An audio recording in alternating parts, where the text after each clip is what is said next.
Hey guys, welcome to another Q&A session from the Reaper blog. The YouTube channel just passed 9,000 subscribers. Thank you guys so much. It's really awesome to see you guys watching the show, telling me that you want to see more. That's why I keep doing this. So today I'm going to answer 5 questions. These came in through email, through the newsletter, and through the contact forms on my website. That's the best way to submit your questions for this show. Just a quick note before we get started on the questions. I'm taking a little bit of time off from making the videos in the next couple weeks until the new year, and then we're back into the regular schedule. First question comes from Dan McKeegan. What interface would work well with Reaper? I'm just starting out and want to buy one for under $150 Canadian.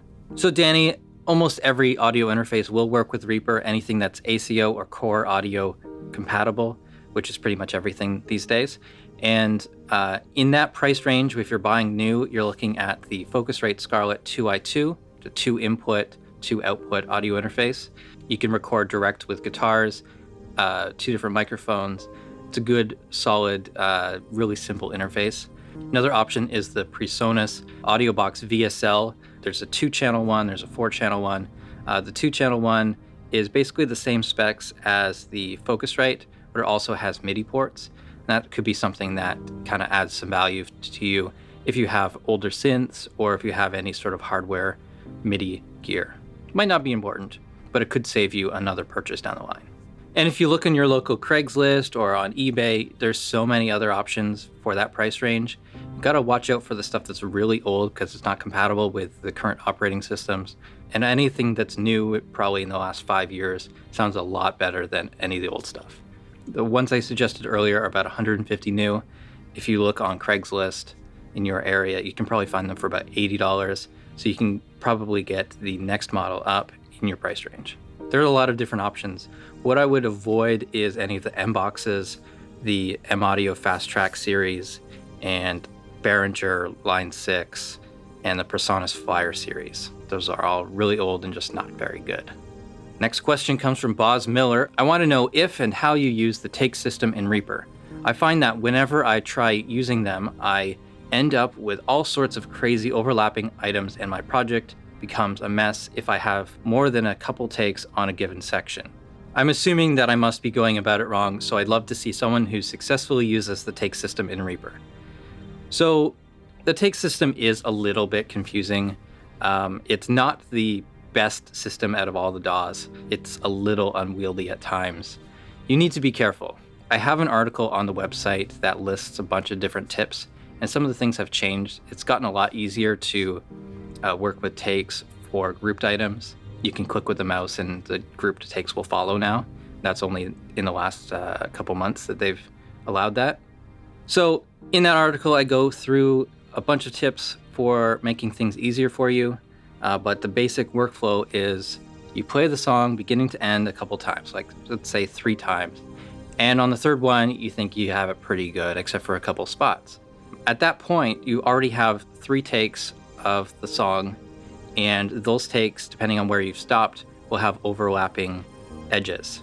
Take the shortest one and drag it out to the end past all the other takes. So all 3 of those takes are now the same length. Hide the take lane so you're only seeing the most recent and active take. Then switch to time selection auto punch mode so that you are only working on the sections that need overdubs.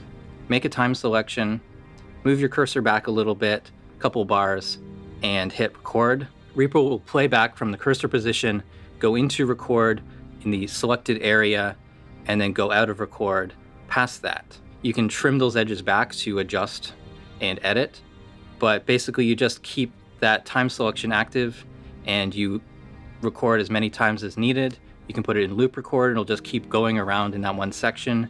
You won't have any takes that are different lengths. And that's kind of where problems occur with the Reaper's take system, where you have different takes of different lengths and there's a fade in and out for each of them. It's splitting older takes, things like that.